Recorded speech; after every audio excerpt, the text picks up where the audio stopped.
WBCS এর মধ্যে 4টে group আছে, অর্থাৎ group A, group B, group C এবং গ্রুপ ডি। এই 4টা পোস্টের জন্য রিক্রুটমেন্ট হয় এই ডাব্লিউবিসিএস এক্সামের মাধ্যমে। তাহলে এই 4টা গ্রুপটা আমরা দেখে নিই, 4টে গ্রুপে কী কী ক্রাইটেরিয়া আছে, এস ক্রাইটেরিয়া কী আছে, কোয়ালিফিকেশন কী আছে এবং এক্সাম প্রসেস অর্থাৎ এক্সাম প্যাটার্ন কী আছে, কত নাম্বারের মধ্যে কোন পরীক্ষাটা হয় সেইটা আমরা একটু ভালো করে দেখে নিই। আমি যদি কোনো যুদ্ধক্ষেত্রে যাই, অর্থাৎ যুদ্ধ ময়দানে যদি যাই, ধরে নাও আমি যদি যুদ্ধ করতে যাই, তাহলে আমার অপোনেন্টে কি আছে তার সম্পর্কে, তার উইকনেস, তার স্ট্রংনেস যদি আমি জেনে যাই, তাহলে আমার যুদ্ধটা নিশ্চয়ই তার সঙ্গে করতে আমার ভালো হবে। অর্থাৎ আমি এখানে যুদ্ধক্ষেত্রে বলতে চাইছি যে তুমি যে ডাব্লিউবিসিএস এ বসবে, ডাব্লিউবিসিএস প্রিপারেশন নেবে, সেই জন্য যদি তুমি ডাব্লিউবিসিএস সিলেবাসটাকে যদি ভালো করে তুমি মনের মধ্যে যদি গেঁথে নিতে পারো, তুমি যদি ভালো করে বুঝে নিতে পারো যে আমাকে কোন কোন সাবজেক্ট ক্লিয়ার করতে হবে, কোন কোন সাবজেক্ট আমাকে কতটা ওয়েটেজ দিয়ে পড়তে হবে, কারণ সব সাবজেক্টের নাম্বার সমান নয়। কিছু কিছু সাবজেক্ট আছে সেটাতে কম ওয়েটেজ আছে, কিছু কিছু সাবজেক্ট আছে সেটার বেশি ওয়েটেজ আছে। তো সেই হিসাবে তোমাকে সেই লেভেলে প্রিপারেশন করতে হবে। এটা নয় কি যে তুমি একদম বই শুরু করলে, প্রত্যেকটা সাবজেক্ট শুরু করলে এ টু জেড সব পড়তে শুরু করলে, অ্যাকচুয়ালি এমনটি নয়। তোমাকে স্মার্ট এডুকেশনও তেমন করতে হবে এবং সাথে সাথে তোমাকে স্মার্টলি সিলেবাস দেখে সেইভাবে তোমাকে এগোতে হবে। ডিয়ার স্টুডেন্ট, যেটা বলছিলাম, আমরা যদি আগে সিলেবাস সম্পর্কে যদি আমাদের একটা সঠিক ধারণা হয়ে যায়, যদি একটা কংক্রিট আইডিয়া হয়ে যায় যে কোন সাবজেক্টে আমাদের কতটুকু পড়তে হবে, সব সাবজেক্টে আমরা সমান ইম্পর্টেন্স দিয়ে পড়বো না। অর্থাৎ আমরা দেখে নেবো যে নাম্বারের বেসিসে বা ওয়েটেজ দেখে আমরা সেই সাবজেক্টকে সেইভাবে প্রিপারেশন করব, তবেই আমরা সেটা সহজভাবে এগোতে পারবো। আর অনেকে অনেক বলে থাকে যে ডাব্লিউবিসিএস মানে যে 2-3 বছর লাগবে, 10 বছর লাগবে, নাথিং এলস, এরকম কোনো ঘটনাই নয়, এরকম কোনো ব্যাপারই নয়। তুমি ডেডিকেটের সঙ্গে যদি পড়ো, 1 বছরে তোমার ডাব্লিউবিসিএস ক্লিয়ার করা সম্ভব হবে। তাহলে West Bengal civil service examination অর্থাৎ WBCS, West Bengal civil service examination, এটা কন্ডাক্টেড বাই পিএসসি অর্থাৎ পাবলিক সার্ভিস কমিশন। কোয়ালিফিকেশন কি? গ্রাজুয়েট, অর্থাৎ তোমাকে ডাব্লিউবিসিএস পরীক্ষায় বসতে হলে তোমাকে গ্রাজুয়েট হতে হবে। ডাব্লিউবিসিএস এর 4টে গ্রুপ আছে, group A, group B, group C এবং গ্রুপ ডি। এই গ্রুপের জন্যই এই ডাব্লিউবিসিএস এর মাধ্যমে অর্থাৎ ডাব্লিউবিসিএস পরীক্ষার মাধ্যমে এই 4টে গ্রুপই নিয়োগ হয় অর্থাৎ রিক্রুটমেন্ট হয়।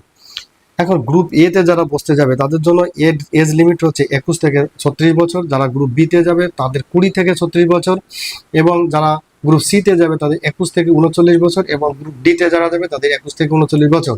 এটা কিন্তু আমি জেনারেলদের বয়সের কথা বললাম। এরপরেও যাদের যদি কোনো রিজার্ভেশন থাকে, তার রিজার্ভেশনের যে ছাড়গুলো আছে সেটা রেসপেক্টিভলি তার রিজার্ভেশন অনুযায়ী সেখানে বয়সের ছাড়টা তারা পেয়ে যাবে।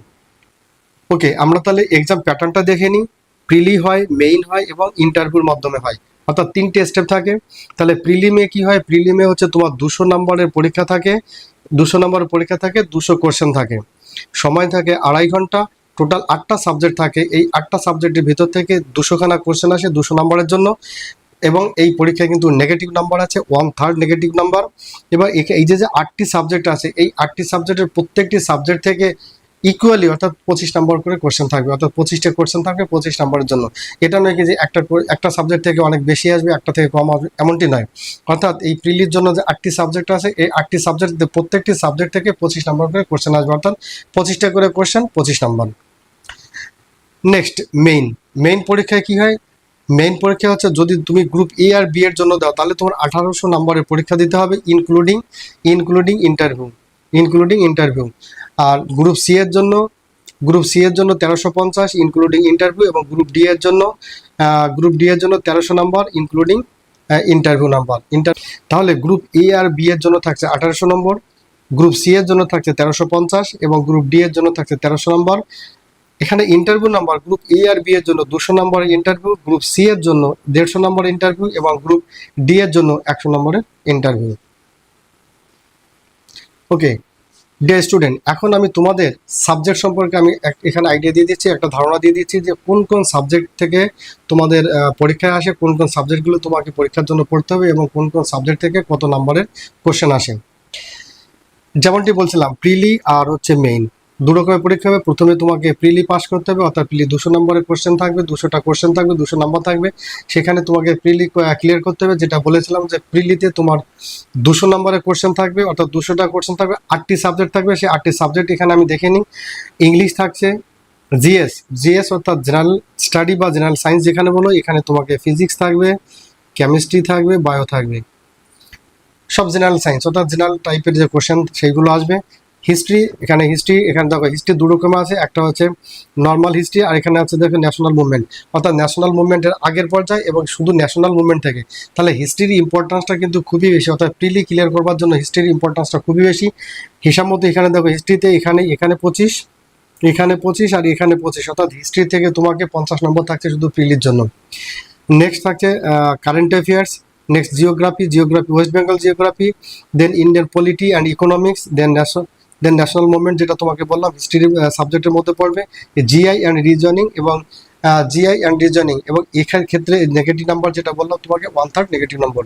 তাহলে এখানে দেখো এই যে সাবজেক্টগুলো তোমাকে পড়ে যেটাকে তোমাকে পরীক্ষা দিতে হবে, এর মধ্যে ইংলিশ দেখো বাড়িতে তৈরি করতে পারবে, জিএস জেনারেল স্টাডি যেটা দেখো বাড়িতে তৈরি করতে পারে, হিস্ট্রি তো বাড়িতে তৈরি করা সাবজেক্ট, কারেন্ট অ্যাফেয়ার্স টোটালি বাড়িতে তৈরি করা সাবজেক্ট, জিওগ্রাফি বাড়িতে তৈরি করা সাবজেক্ট, পলিটিক্যাল ইকোনমি বাড়িতে, পলিটিক্যাল সায়েন্সটা একটু তোমাদের বোঝার ব্যাপার আছে, সেটা তোমরা যে কোনো জায়গা থেকে যে কোনো সোশ্যাল মিডিয়া থেকে বা ইউটিউব থেকে তোমরা দেখে ক্লিয়ার করে নিতে পারো।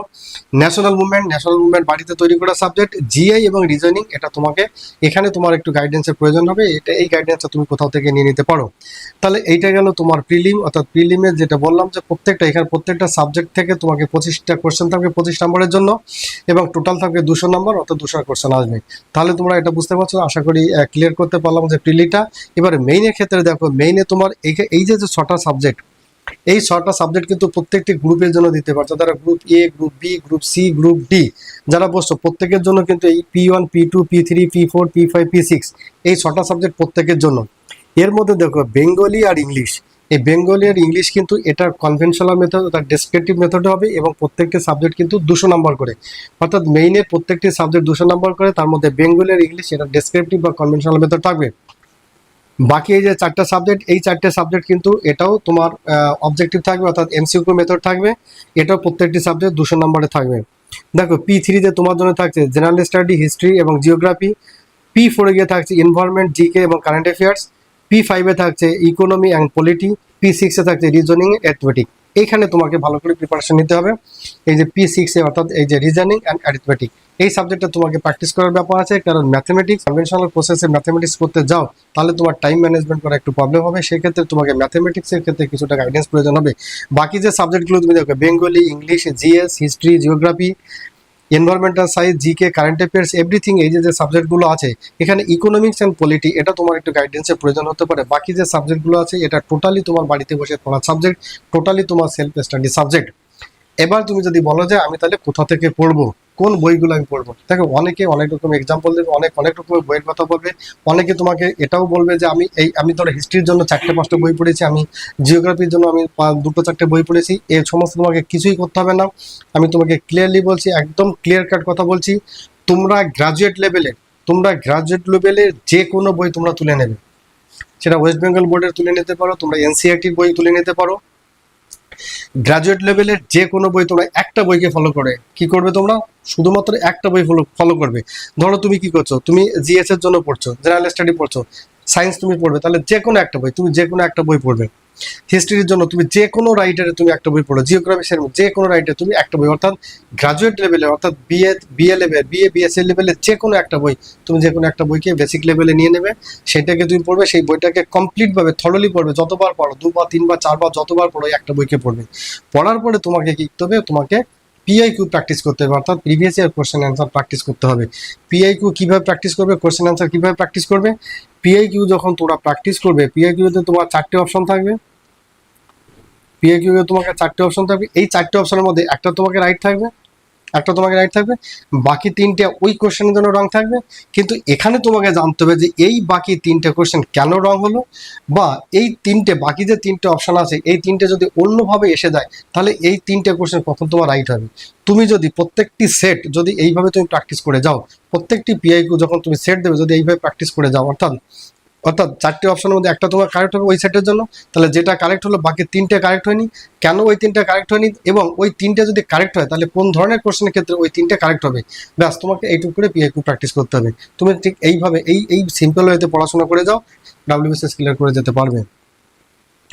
আচ্ছা, যেটা বলছিলাম যে তাহলে এই 6টা, এই যে 1 থেকে যে 6টা সাবজেক্ট, এই 6টা সাবজেক্ট তোমার সবাইকে দিতে হবে, অর্থাৎ group A, group B, group C, group D প্রত্যেকে দিতে হচ্ছে, এবং প্রত্যেকটি সাবজেক্টে 200 করে নাম্বার, তাহলে প্রত্যেকটি সাবজেক্টের জন্য 200 করে নাম্বার। এর মধ্যে বাংলার ইংলিশ থাকছে কনভেনশনাল অর্থাৎ ডেসক্রিপটিভ মেথড, বাকিগুলো থাকছে অবজেক্টিভ অর্থাৎ এমসিকিউ মেথড। 6টা সাবজেক্টের জন্য এখানে থাকছে 1200 নাম্বার। আর যদি তুমি গ্রুপ এ আর গ্রুপ বি এর জন্য যাও, গ্রুপ এ আর বি এর জন্য যাও, তোমাকে একটা অপশনাল সাবজেক্ট নিতে হবে, একটা যে কোনো একটা অপশনাল সাবজেক্ট নিতে হবে। অপশনাল সাবজেক্টের লিস্টটা দেখে নেবে, অনেকগুলো সাবজেক্ট আছে, তার ভিতর থেকে যে কোনো একটা সাবজেক্ট তোমাকে অপশনাল নিতে হবে। এখানে এই একটা অপশনাল সাবজেক্টের দুটো এই অপশনাল একটা অপশনালের মধ্যে দুটো পেপার হয়, ঠিক আছে, পেপার 1 এবং পেপার 2, এবং এটা একই দিনে পরীক্ষাটা হয়, অর্থাৎ সকালের দিকে তোমাকে পেপার 1 হবে, বিকালের দিকে পেপার 2 হবে। তাহলে এই অপশনাল পেপার কি হলো, সাবজেক্ট একটা, পেপার দুটো, এই দুটো 200 অর্থাৎ 400 নম্বরের তোমার এই অপশনাল পরীক্ষা দিতে হবে। যদি তুমি গ্রুপ এ আর গ্রুপ বি এর জন্য যদি তুমি অপ্ট করো, যদি তুমি সিলেক্ট করো, তা এই 6টা সাবজেক্টের সাথে সাথে আরেকটা অপশনাল সাবজেক্ট যেটা তোমার গ্রাজুয়েটে যে সাবজেক্টটা বা যেটা নিয়ে তুমি গ্রাজুয়েশন করেছো সেই রকম থেকে, সেখান থেকে একটা সাবজেক্ট তুমি নিতে পারো। অথবা অনেকে কিন্তু সাবজেক্ট এই অপশনাল সিলেকশন করবার সময় কিন্তু অনেকে অনেক রকমের চিন্তা ভাবনা করে কিন্তু বা স্মার্ট ওয়েতে কিন্তু সাবজেক্ট সিলেক্ট করে।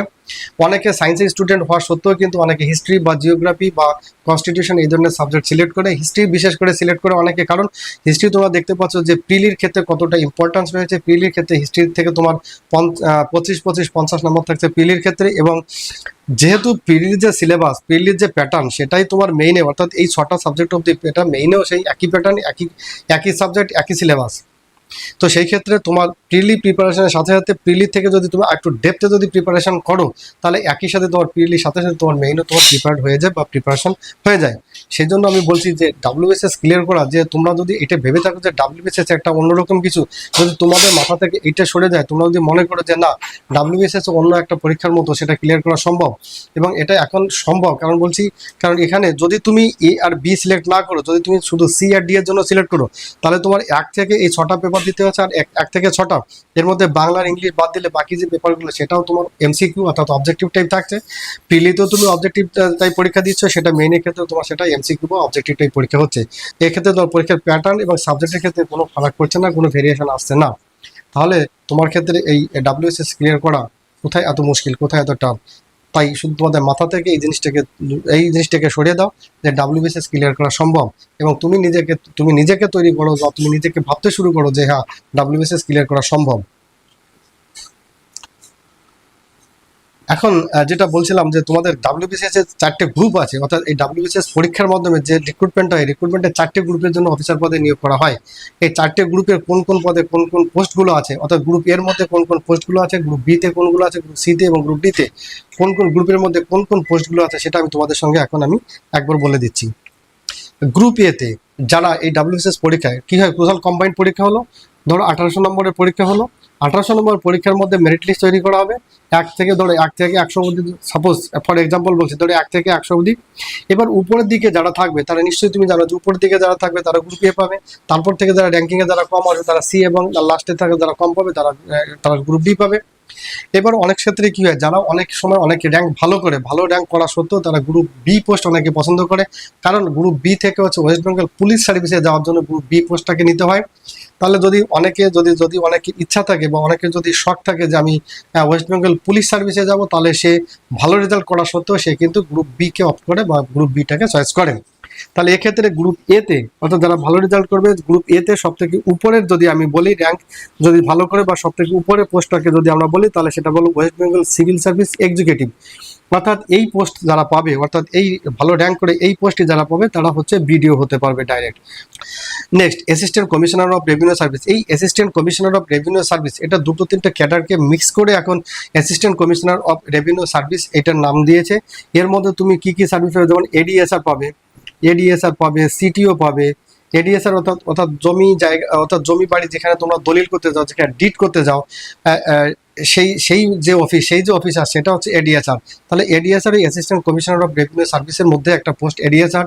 সিটিও কমার্শিয়াল ট্যাক্স অফিসার, যেটা তোমরা জানো যে কমার্শিয়াল ট্যাক্স অফিসার। তাহলে পোস্টগুলো আগে আলাদা আলাদা হতো, এটা এখন একসঙ্গে কম্বাইন করে assistant commissioner of revenue service একসঙ্গে করে দিয়েছেন।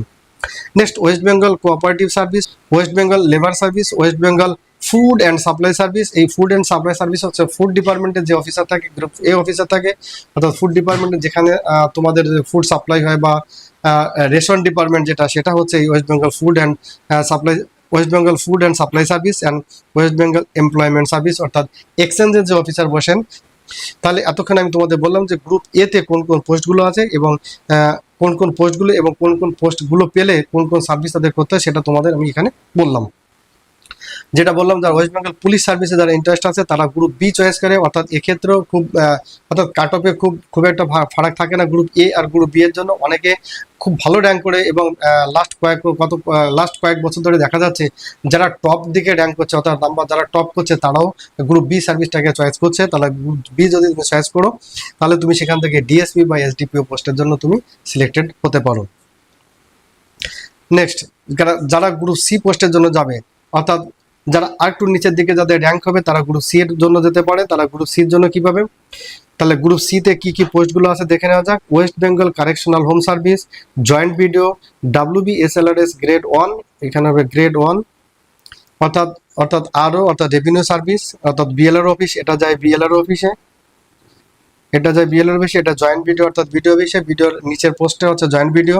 দেন ডেপুটি অ্যাসিস্ট্যান্ট ডাইরেক্টর বা consumer, West Bengal junior social welfare service, assistant canal revenue service, assistant commercial tax officer অর্থাৎ এসিটিও। এই এসিওটি থেকে পরে ওই রেভিনিউ সার্ভিসে চলে যায়। Next, chief controller and correctional service. এই হচ্ছে তোমার গ্রুপ সিতে যে পোস্টগুলো আছে, এই পোস্টগুলো গ্রুপ সিতে আছে। ওকে, গ্রুপ ডিতে কোন কোন পোস্টগুলো আছে? গ্রুপ ডিতে আছে inspector of cooperative society, then panchayat development officer অর্থাৎ পিডিও, পঞ্চায়েত ডেভেলপমেন্ট অফিসার, এই পঞ্চায়েত অর্থাৎ বিডিও অফিসেই কাজ করেন। দেন রিহ্যাবিলিটেশন অফিসার, তাহলে এই তিনটে পোস্ট আছে গ্রুপ ডি থেকে। তাহলে আমরা এতক্ষণে দেখলাম যে WBCS এর যে গ্রুপ এ, গ্রুপ বি এবং গ্রুপ সি এবং গ্রুপ ডি এই চারটে ক্যাডারের জন্য কোন কোন পোস্টের জন্য এই WBCS পরীক্ষার মাধ্যমে নিয়োগ হয়।